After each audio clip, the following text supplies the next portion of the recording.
This video will discuss signing into Nuventive and some of the basic navigation of Nuventive. In order to start with Nuventive, you need to go to the URL solutions.nuventive.com. Once you're on this page, on the far right, you're going to see a sign-in link. Nuventive is a single sign-on, meaning that you will be using your same credentials as your Miramar email address and password, including the two-step authentication process. The two-step authentication process will take place the first time you access Solutions, NuventiveSolutions.com. So if you access it from a home computer or a laptop or from your office computer, you will need to do that two-step authentication the first time. So I'm going to select Sign On or Sign In, and it should show you your Miramar email address. And so you're going to select that. And then we'll ask you to enter your password. You're going to use the same password as your Miramar email. You're going to select Sign On. And then you're going to need to do that two-step authentication. So in this case, I'm going to ask it to text me on my cell phone. So you need to have your cell phone available or access so they can call you. You can select that. And then it's going to obviously text you a code. And then once I get the code, I'm going to log in. Use that verification code. So here's my code that I just received. It's very, very quick. Usually like right away you get the code. I'm going to verify myself. And then it'll say, do you want to stay signed on? And once you do this, then you don't have to do that two-step authentication unless you log out of your Miramar email or you log out of Nuventive entirely. So I always select yes. And now I'm going to be logged into Nuventive. When you first log into Nuventive, the page that you'll access or the workspace that you'll access is one of the areas assigned to you the first time. And then from that point on, it will show you the area that you last accessed. So some of the basic navigation, this area right here is called a center pull down menu or center pull down bar. It shows you, in this case, the program. I'm just in the history program. There is a caret off to the right. You can use that caret to find your program. You will only see the programs that are assigned to you. In this case, as this is the master menu, it's showing everything, but you'll only see the ones that are assigned to you. You should also be able to see the departments that are assigned to you.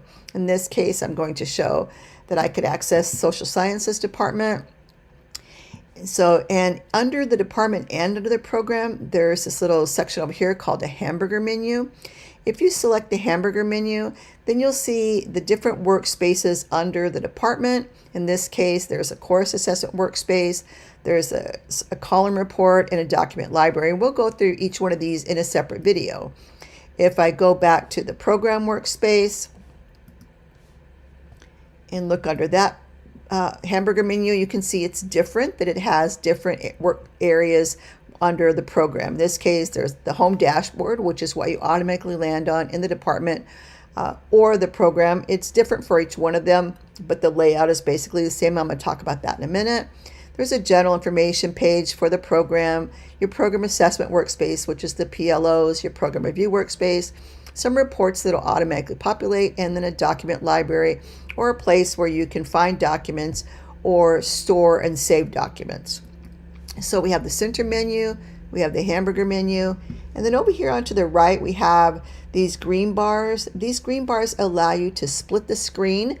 Not every page is available for split screen, but there are some pages, particularly in Program Review Workspace, where you can split the screen, and I will show you more about these when we get in those particular workspaces. But this allows you to split it 100%, which is like shown here, 75-25, 50-50, or 25-75. Both the program and the department dashboard have some basic information that is quickly available to you. In this case, under the program, you'll see there are 3 tabs down here at the bottom on this dashboard. There's the program assessment summary, so this is the PLOs, a program review summary tab, and I'll go into each one of these pages in more detail in another video, and then a resource request summary. So you can quickly see some basic information about your program. You'll also be able to sort or filter information, especially once we get through like a couple of times of using it, a couple of years. It'll be really important to be able to sort. And so you'll see some basic information about the PLOs in this case, percentages of PLOs with bindings, which ones are percentage of numbers that have targets that have not been met are met. So each one of these tabs provide you some basic information.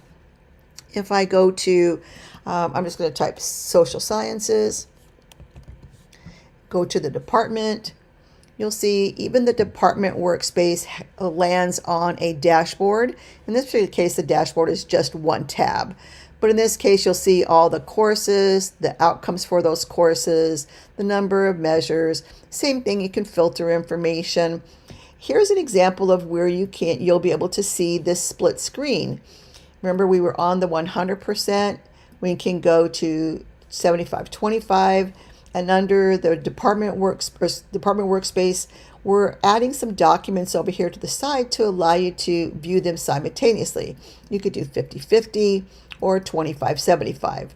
If you go like say 25 or 75-25 and you want to select the document over here, it'll open up to about 50-50 and it'll show you the document that's over here on the side. Let's go back. So that's really the basic navigation of Nuventive. It's super easy to move around in. I will go into more in-depth instruction for each one of these areas in a separate video.